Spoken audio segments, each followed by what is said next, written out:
AI, it's the buzzword of our era, but beyond the hype, how is it truly transforming the way we learn and teach? Today, we're diving into a conversation that's not just about technology, it's about redefining the future of education as we know it. My guest today is someone who isn't just observing these changes, she's shaping them. Tannya Jajal is the founder and CEO of AIDEN AI, an organization equipping learners with the tools and mindsets to thrive in an AI-driven world. Tannya, welcome to the show. So we're going to start this off. AI, it's complex, it's dynamic, even intimidating for many. What was it about this field that drew you in and made you say, I want to be a part of this movement?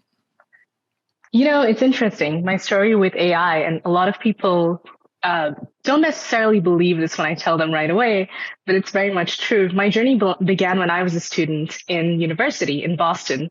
And funnily enough, I was studying to become a lawyer at the time. And at that time, I was exposed to the work of Ray Kurzweil. For those of you who don't know, Ray Kurzweil is the former director of engineering at Google, and he wrote the book called The Singularity is Near.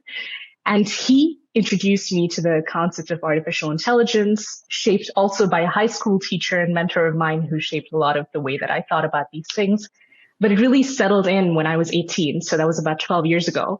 And I decided, I was so moved by what he was saying, and I was so curious about what's happening in this field that I actually decided that this is dynamic, it's complex, it's going to completely change the future of work, the way that we live and learn, and the way that we define success. So it took me into the journey of AI, which has now continued in essence for the last 12 years and has culminated in the inception of AIDEN, which is an AI education company. And I'm sure we'll talk about it in further detail in a few minutes. Definitely. I'm curious, and I have to ask this question, but as soon as you say law and you say Boston, yeah. Mm-hmm. Did you go to Harvard Law? No, I did not. I went to. You on the spot That's okay. I went to a little university called Brandeis University. It had a great endowment for international students, so I actually hadn't heard about it until I started applying to colleges in the U.S. And, you know, the American education system is phenomenal for rewarding students based on merit, which is why I decided to go there. And at that point, I decided in my second or third year that I'm going to drop this and try to enter the field of technology, which is what I did. Amazing. And brave to pivot that way as well, which I can imagine. Just out of curiosity, by the way, how did your parents take that? So, you know, I was very fortunate to have parents who are huge risk takers. So when I was a child, I played a lot of instruments and I used to sing a lot. And my parents, ironically enough, and I'm Indian, so this really never happens, my parents wanted me to go into music and production and really like go down the stardom route, which is very rare where I come from. But certainly their open mindset and the rarity with which they raised me and my sister led both of us actually into entrepreneurship. So kudos to them for letting that happen. Very much so. They are probably the one percenters. My experience in education of this, I used to work in Birmingham and work in the grammar schools, and it was easier to say to the students, the majority of them were Indian, by the way, was just stay sitting down if you're doing 3 science maths. And that was it. Just stay sitting down if you're doing 3 science maths. Birmingham is full of Indians, and you're absolutely right. You know, most Indian families, especially who migrate to the UK or the US, absolutely want their children to go into traditional fields like tech and science and law, and so be it. Yeah. And obviously that experience has massively shaped your journey, and moving forward then into AIDEN.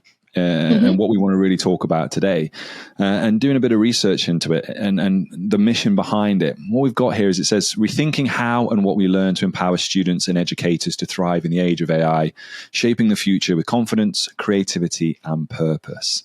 So how do you go about bringing that mission into the real world, especially in education? Yeah, an exercise that I like my team and I to go through once a quarter or at the start of any big milestone, right, is I always ask them to go back to the drawing board and rethink what learning should look like, what education should look like, and what the purpose of these models should be, right? So let's for a second literally go back, have a whiteboard there, and think about what these systems could look like. And the way that we know that the problem is almost really complex, right? Because schools and curricula are almost fit and designed for a different era. And with everything that's happening in industry, it's changing so fast and so drastically that we have to almost take a systems approach to rethink how we're going to redefine these systems while also catering to the masses, right? So in other words, doing it at scale. So we usually take the systems approach and from there on build our products and solutions, right? So today we've done that exercise and we've realized the best way to do this is to partner with schools, to partner with parents through companies, right? Because a lot of parents work at our partner organizations. And then, of course, to work directly with students themselves. And that's how our products have been scaling out. So we have those three, you can call them verticals, but really they're completely intertwined because each one shapes the other. And we've created a platform-driven approach to make learning exciting in the age of AI for these stakeholders. Amazing.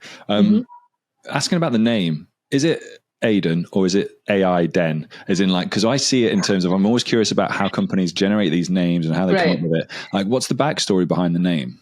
Yeah. So when I was starting AIDEN, I was collaborating with two of my advisors who at the time had helped me set up the company.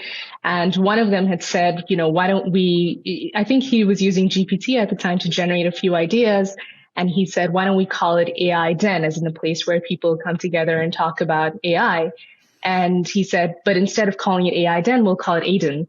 And it turns out the name AIDEN is something that's very close and personal to my family. So, we decided it was the name of a loved one who passed away. So we decided this is the perfect name for our company. And that's how it happened. Yeah.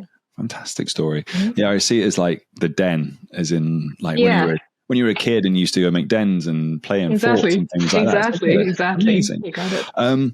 One of the things as well, and we've spoken previously about this, and one of the things that stands out about AIDEN's approach is an ethics-first approach. And obviously, where we're at in the current moment of time, I suppose, when we talk about the pace of AI innovation, it can be super, super exciting, but it does raise deep ethical questions. So how do you go about ensuring that your programs prepare learners not just to use AI, but to use it responsibly? Yeah. It's a great question. And, I always like to use the example of social media and how we've mismanaged our use of social media and use it as a lesson for how we should not approach the use of AI, right? Because AI is getting so democratized and pretty much all students and young people are experimenting with it and using it in ways that we might not even be aware of, right? And so the first thing that I always tell school leaders that I talk to or even parents that I talk to is that we are not sitting there teaching young people how to use the tools, because they are probably going to learn how to use the tools in really, really almost savvy ways, in savvier ways than we can think of, right? Instead, what we're teaching them is we're teaching them how to develop two skills that we believe are very critical for this generation, and that's critical thinking and analytical skills. And when you take those two skill sets, how do you then wrap it around in a world where you do have these AI tools, which are almost an extension of your neocortex and your capabilities, right? So first develop the critical thinking, the analytical skills, and then figure out how the tool can be used to solve problems or create products of value in society. So all of the programs are fundamentally interdisciplinary, and they're fundamentally focused on these two things that we think are very difficult to automate, but that are also becoming increasingly important as we have more and more AI tools being released pretty much on a weekly basis, right? Amazing. I mean, just to pause on that point, obviously we talk about ethics, and there's from a science perspective, my background is we talk a lot about ethics and ethical use of science and how we do things. And obviously ethical AI is probably something that the listeners and viewers and educators and people around the world are starting to hear more of, and probably heard a lot of it for the past 18 months or for as long as it's been around. But just to simplify it down for them, when we talk about ethics within AI, what is it we're actually meaning? Right. So there's a couple of aspects to what exactly we mean by the ethics. And it's a great question that you asked, because it's something that I encourage anyone who starts to talk about regulation or ethics to ask themselves, right? So what do you mean by regulation? What do you mean by ethics? And fundamentally, I think for young people, what matters, there's two things. One is balanced use of the technology, right? So how the human as a child or as a learner interacts with the technology, and whether that's being done in a healthy way as opposed to an unhealthy mechanism. And the second part is, this is why the critical thinking aspect becomes so important. But the second element is, how are you evaluating the outcome of the tool that you're interacting with, right? And is the outcome fair? Is it, does it meet that basic criteria of fairness, transparency, lack of bias? And if so, and if it doesn't, then how are you evaluating that it doesn't, and what are you doing about it, right? So it's these two aspects that young people really need to be taught. They need to be more discerning about where they're getting their information, what that information portrays to them, and of course, how they're going to use it, both in their personal lives, but professionally as well. Yeah. Thank you for that. And talking about obviously the use of it professionally, we want students to be utilizing and using AI within a classroom. And obviously we want safety, we want ethics, we want all these things that come with it. But if we just kind of park those parts for a little bit, we know they're important, but let's get excited about it. Like, you're at the forefront, you're utilizing this, you're at this amazing startup. Like, from where you stand and how we're looking at AI and its impact on students' learning and how it can have an impact on students' learning, like, what are you excited about? I think this is the best opportunity that the education system has ever had to redefine education itself, right? Meaning redefine our traditional models and to challenge them. So for the longest time, we focused on test-based learning, right? We focused on rote memorization. We focused on an industrial era model. We know that a lot of young people are bored in schools, and we know that a lot of young people are focused on exam taking because they're in a rut of, or a rat race of, having to take exams over and over again. And that's because it's not their fault. It's not their teacher's fault. It's a system's mechanism, right? It's how the system is set up.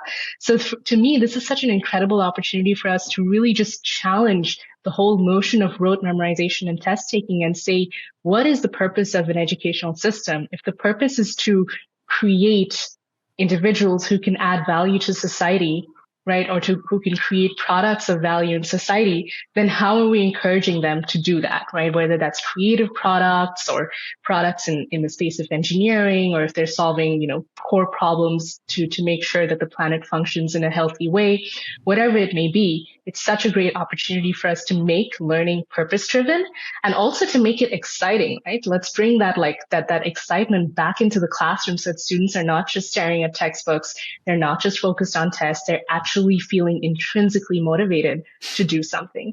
And AI is just the perfect thing for that, because you can get rid of a lot of the mundane tasks and then create an exciting learning environment. Yeah, definitely.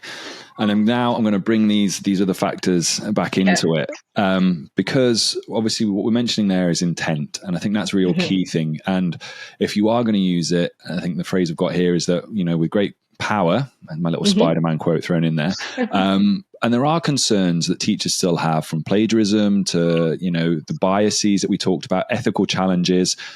How do we ensure that AI in education doesn't just, use this term, disrupt, but actually goes about elevating learning for everyone? Yeah. I like the plagiarism comment, because I think that comes up a lot. And we are seeing, rightfully, a lot of parents and educators worried that their kids or their students are going to become complacent and lazy just by, defaulting to these AI tools to give them answers, as opposed to actually thinking through things, right? And that's why I think the only real solution for this is to create curriculum and learning models that are fundamentally metacognitive in nature, right? So when the calculator came out, we thought that people would stop engaging in mathematics. When Word came out, we thought that writing would almost become like a lost art. But that's not actually what happened, right? Instead, we created new mechanisms for being more creative and for creating new learning experiences.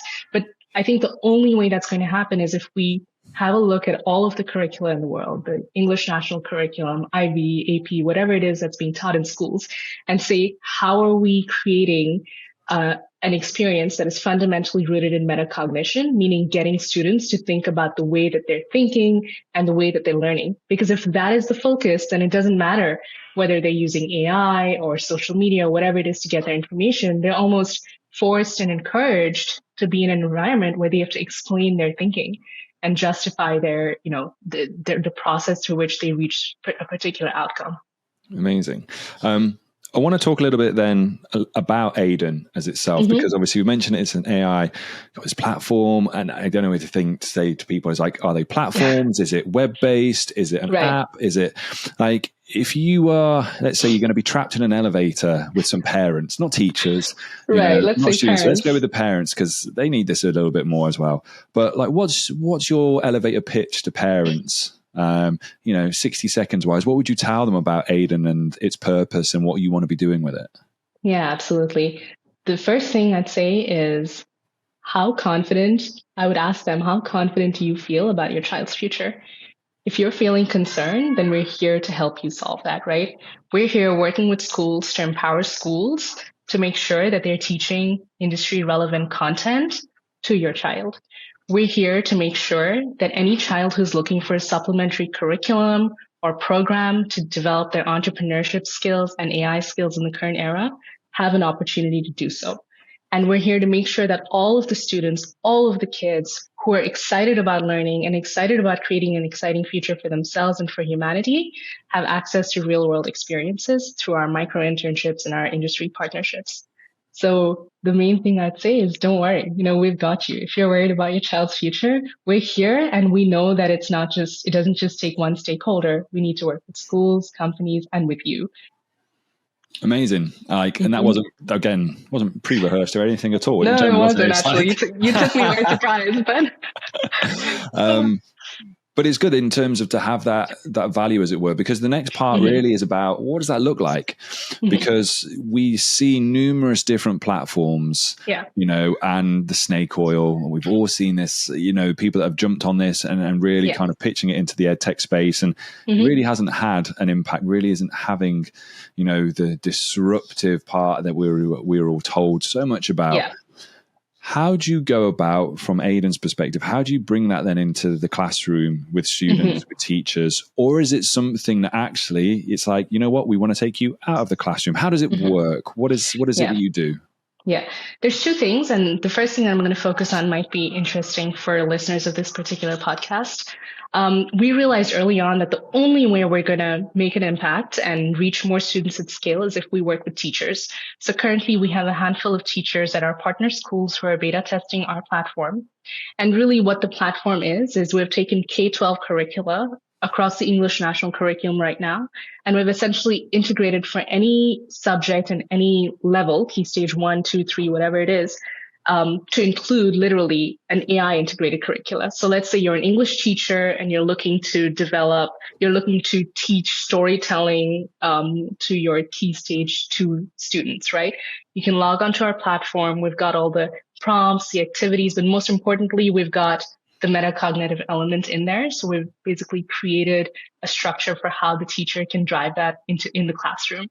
And what we have right now, our teacher is beta testing and telling us which aspects of the platform are most relevant. And what we've made sure to do is that we've aligned the curriculum with the goals of the English national curriculum so that all schools who utilize our platform are still meeting the regulatory requirements that they have to meet, all while creating a learning experience that is more fun, fundamentally, right? And will also hopefully ease their own load.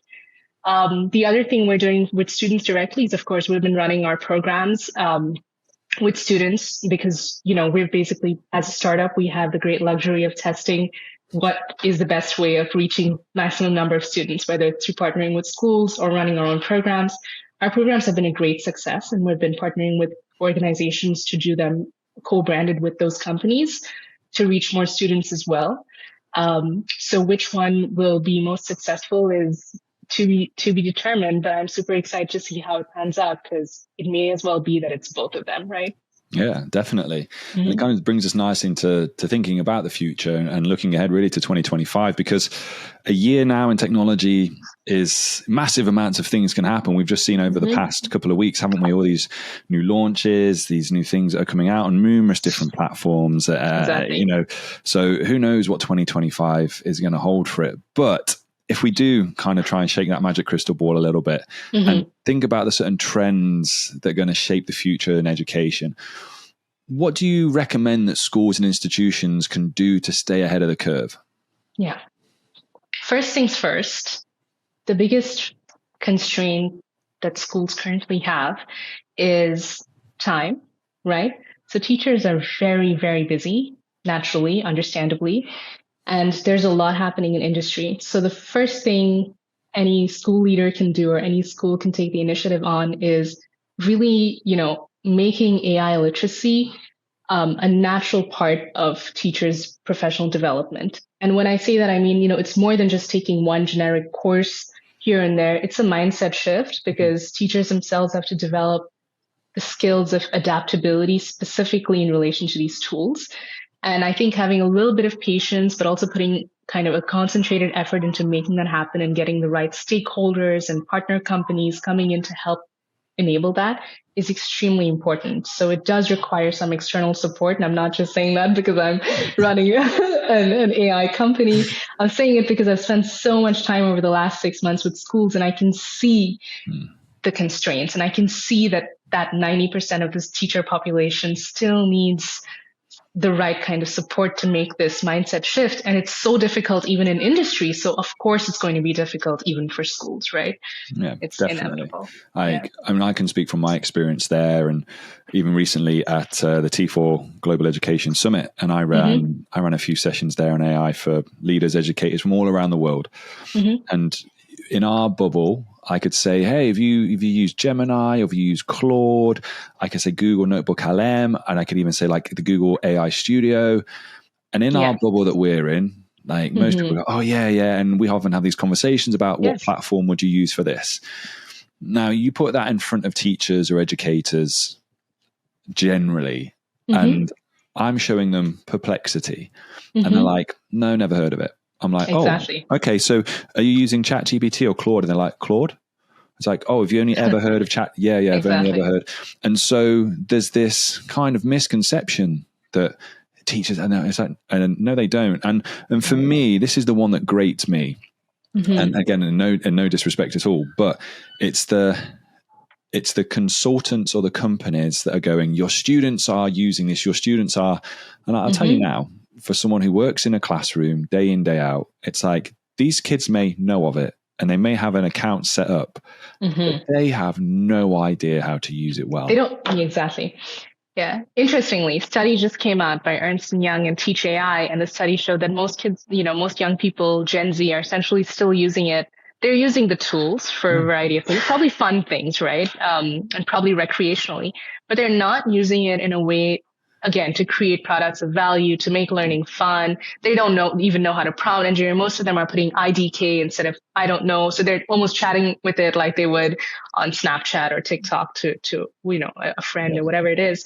And so that's where the concerted effort comes in. It's almost like we have to create a conscientiousness around the use of the tools.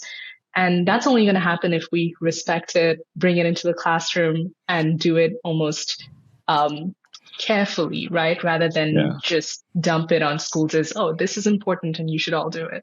Yeah.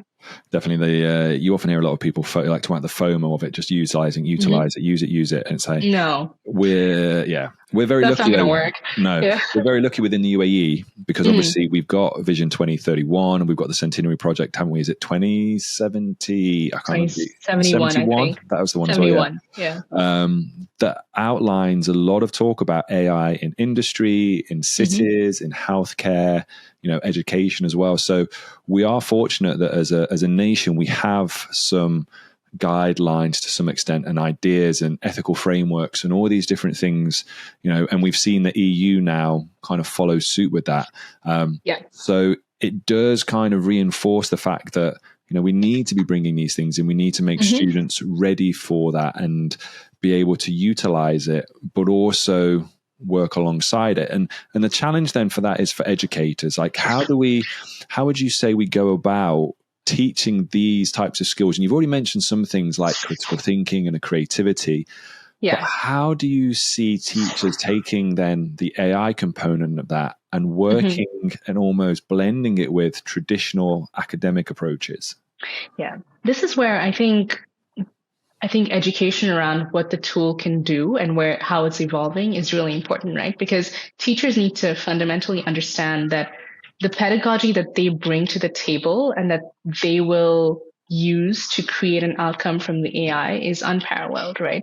So it's almost like we have this great opportunity again to redefine the role of the teacher as a guide, right? Here, the teacher becomes an expert facilitator. And I like to often ask people, what if instead of we thought of teaching as the first profession, what if we thought of it as the last profession that someone does in their career, right? And that's how it should be, because teachers they're almost like the guardians of society in so many ways. And unfortunately, I think that art has been lost over the last few decades, just because of, again, how the system is structured and how teachers are forced into a lot of mundane and overburdened by a lot of work that they otherwise, wouldn't have to do.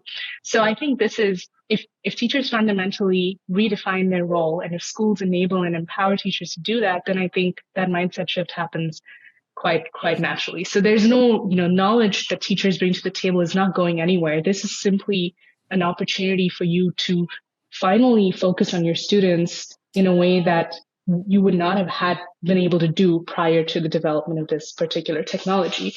And that requires almost like an evangelism, but an honest education around what it can do and how it should be used, right? Definitely. And we're always going to have people on either side of the fence.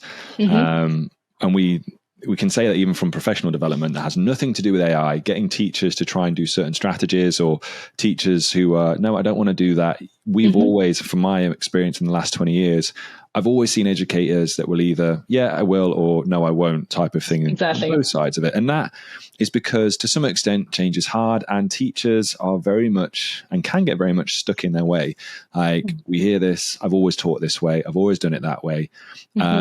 And so therefore, when it comes to integrating AI into schools, especially when it comes to things like systems that are built for a pre-AI world, like it's got some fair share of challenges. Like for you, what have you found to be the toughest part of that journey?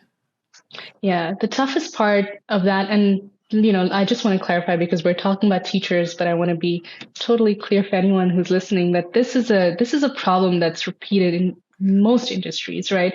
It's not just in education. You're seeing this in insurance and banking and healthcare. It's very difficult to get people to change. And we have found, I have an expert who sometimes collaborates with AIDEN. His name is Joshua.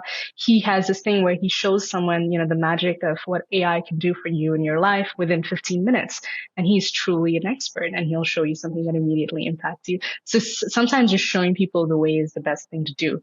That said, to your question on what is the most challenging thing, I would say the most challenging thing has indeed been working with teachers who are really, really good at what they do, and who don't necessarily see that there isn't another opportunity. So it's almost like a blue ocean approach or strategy, right? You have to reimagine what teaching could look like with this tool, not change the way that you traditionally or typically taught. It's not about going and challenging those assumptions, but rather reimagining what you could do. And creating that vision and inspiration sometimes is as simple as showing them practically, hey, let's spend 15 minutes with me. Let's see what this can do for you.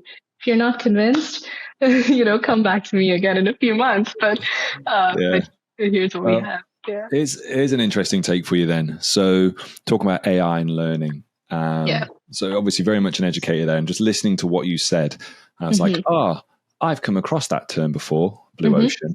And the only reason I've come across blue ocean before is because when you look at strategies and you look at strategic leadership and approaches to things, which is something I've trying to be as a leader within school and different things, and it comes up as, hey, these are some of the strategies and approaches you can use, which is a blue ocean. And I would never, in my normal day-to-day life, or having probably read a book or whatever it may be, probably have come across that.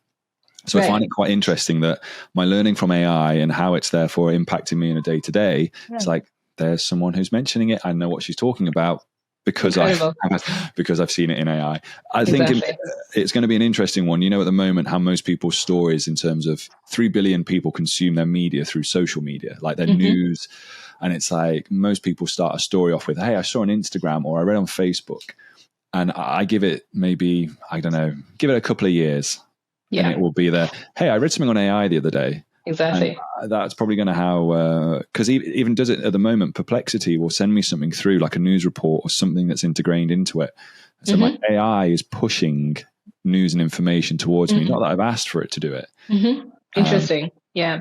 It will be an interesting take where a kid will come up, instead of saying, hey, I saw something on TikTok that's about this, it will be, I read something on AI I can see that happening in the near future. Exactly. I can too, but that's also a cause for concern to some extent because, even with social media and all of these platforms right now, all of us regular users have a lot to be wary of, and we do have to put on like a really, really critical eye to see if it's what we're looking at is true or false. And that might become even more abundant in a world of AI. Or it might be that we solve and create tools that'll be easily able to detect and give us sources, verify, validate sources for us, right? So again, this really depends on, this is why it's so important to get the future generation into thinking about the ethical and responsible things, because they're the ones who are going to be creating these products in the next 5 to 10 years. And if they're not thinking about it, they're not going to build them. Yeah, most definitely. And someone mentioned to me the other day as well we talk about the value of knowledge, and obviously AI, in my opinion, will decrease the value of knowledge. And I think there's no really like constraint about that. It does. It makes it easily accessible. However, the question becomes about accuracy of knowledge. Like, is it what it's giving you accurate? And how do you then start to know if it is or is not? And that ties back to what you said earlier regarding upskilling or training students to think about critical thinking, analytical thinking. And I have this in science all the time where the kids will be like, why do I need to know about this? Why do I learn this? And my focus over the past year utilizing AI was to make real world problems so they can see and do, but also saying to them, like, why are we doing comprehension tasks in science? Why are we reading this? It's like, because at some point when you leave school, or you're going to go and read something in a magazine or on social media, and instead of you going, yeah, I really believe that, you can then think and go, I wonder if, how can I find out if, because this magazine article, this newspaper, this doesn't reference anything. It doesn't cite anything. It's the world we live in at the moment. It's the Rupert Murdoch debate, isn't it? Exactly. Who controls the power of the media, and that is it's a scary thing, but also it's, I think now you can see it as an opportunity. When we had, I think it was David Joyce who wrote the book, The Beginning of Infinity, and he writes about the knowledge era and the scientific method of inquiry and how important and pivotal these things are to the contribution of human society. And I think for teachers, science teachers, but even teachers who are, educating students on anything, there are ways to incorporate how to get a student to question anything using the scientific method of inquiry. And sometimes these things get lost if you're only focused on, teaching historical facts or geographical facts because they need to pass an exam. But again, this forces us to say, okay, how are we getting them to question and challenge their assumptions? And how are we validating the process by which they're reaching conclusions, right? So it's actually exciting to me as well if we do it right? So Definitely. It's challenging but exciting. Yeah, completely agree with that. And that's just obviously one of the opportunities that we have available to us. I'm curious from your perspective whether you think partnerships with educators or institutions, even governments, are going to play a role in making AI integration successful. Absolutely. Like you said earlier, we have the great privilege of being part of the UAE. And I always say the UAE is a very, very forward-thinking country, right? We've had the Dubai Future Foundation, Museum of the Future. We've had these initiatives that are really, really rooted in futurism, futures thinking. And I think that that's so unique. And it's a wonderful thing. It's also a great honor for, it's also possible because it's a small nation, and that means that there's a lot of possibility. So from that perspective, I think it's going to be governments, the support of governments like the UAE government, that actually make this possible at scale for students. So partnerships are extremely important because, we cannot just expect schools to completely revamp and rethink education and the way that we learn. You have to do it within the confines of the regulatory requirements. You have to do it within, while meeting basic numeracy and literacy skills that are still very important. So I think that a lot of those checks and balances that are part of the system, which come from partner organizations, right? They're driven through industry and government fundamentally. A lot of them are important, but they also need to be challenged. So if let's say we partner with industries and we say, hey, looking at one's GPA to become a consultant at Boston BCG, right, which is one of the top consulting companies, that's no longer a valid metric, but instead we're going to look at a student's something like the mastery transcript to evaluate how students have what their different capabilities are, emotional intelligence, critical thinking, creativity, etc. So if we then take something like the mastery transcript, which is an alternative way of evaluating grades as opposed to GPAs and grades, if we took mastery transcript and applied it to all schools and the government stamped it and said, hey, this is a good way of evaluating a child's competence across different fields, then how powerful could that be, right, for society at large? And the only way you can do that is by partnering with these different entities. So it's absolutely crucial if we want to do it at scale. Otherwise, I think a lot of these efforts, and I worry about this at AIDEN sometimes, a lot of these efforts will just be fringe efforts that will only help a small percentage of the population, right? Yeah. And that's not what we want ultimately. No, definitely. I completely agree with you on that one.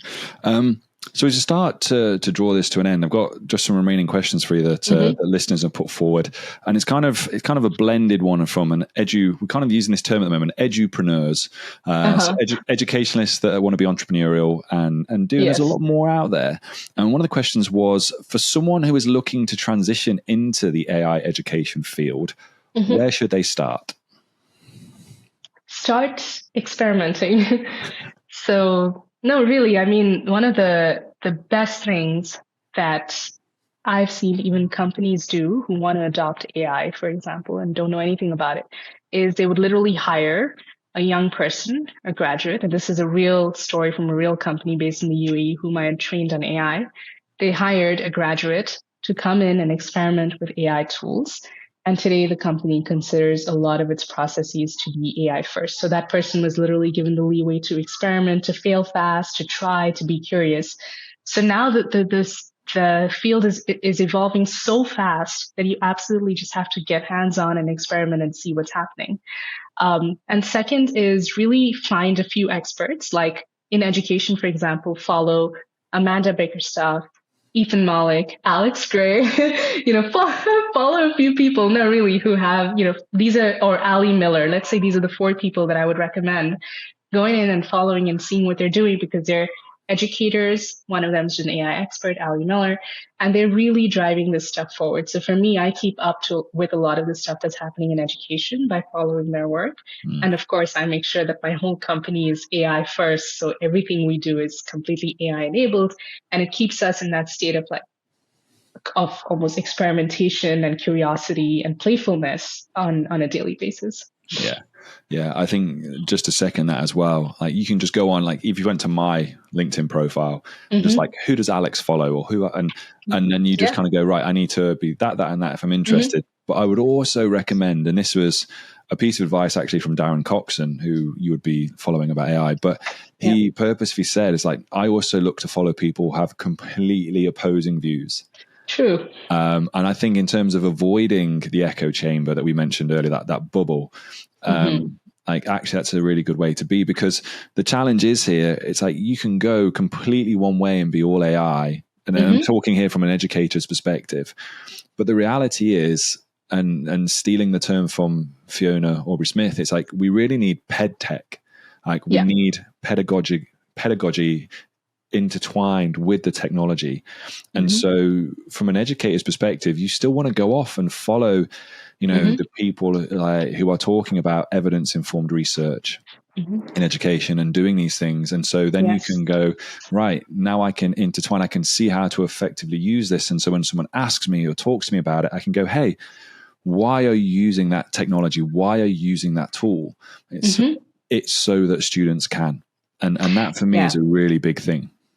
I love that. It made me think of something, which is, even though I love following I'm more in the technologist part now, entering the pedagogy education part, right? So we're constantly learning from our teachers and schools about this field. But from the technology part alone, I've always been following the Ray Kurzweils and Ali Millers, who basically believe that we're going to create really intelligent AI within the next few years. And they were right in many ways. But I also follow an individual named Gary Marcus, who is a complete skeptic about this. Yeah. And it's really helpful to follow, like you say, those opposing views, because you don't want to be in that echo chamber. And it also forces you to challenge your underlying beliefs and everything that you don't want to fall into the trap of confirmation bias. So I agree. And I love that input, Alex, because I think it forces us to be critical towards our own belief systems, right? Which is very important. Definitely. I think it's a really important thing moving forward. In general, whether it's this or the teaching technology or anything in the world, I think it's good to have that. Exactly. So my last question for you as we wrap this one up, let's zoom out. Let's take a broad perspective here from the conversation that we've just had. You are someone working at the intersection of technology and humanity. What is the one thing that you hope our listeners can take away from the conversation we've had today? The one thing that I hope everyone would consider is to stop being afraid, right? Really see this as an opportunity to extend and expand your own creativity, as I always say, your neocortex capabilities, and to also remember that it's never too late to get into it, right? There's always, as long as you have the right mindset and as long as you're curious and are hungry to learn and experiment and try, which anyone can be at any age and at any stage in their life, then you're going to be just fine, because those are the things that are very, very difficult to automate or replace. Amazing. Great advice and a great takeaway from our conversation today, Tannya. Thank you. Thank you so much. People want to learn more about you and the work that you are doing with AIDEN, where is the best place for them to find you?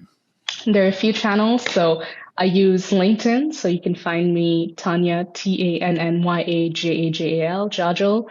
You can follow AIDEN, which is the company page. And I also write on Medium. So people who use Medium, my company regularly publishes things there, not just myself, but our team of experts.